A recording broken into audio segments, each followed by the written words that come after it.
Mwanaume unapigaje magoti kumvalisha pete mwanamke? Huo ni umama. Makofi mengi tafadhali kwa DC. Huo ni umama. Huo ni umama.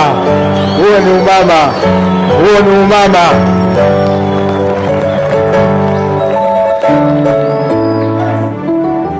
Kupiga magoti ni kusujudu na kutii. Umeelewa? Na ndio maana kanisani tunamtii Mwenyezi Mungu. Hakuna mila ya Kiafrika wala sheria yoyote inasema wanaume piga magoti. Ni udhaifu, weakness kubwa. Na kama ulifanya hivyo baada ya kaombe, katubu, kasema Mungu nisamee, mapenzi yasikufanye ukashusha brandi ya wanaume nchini.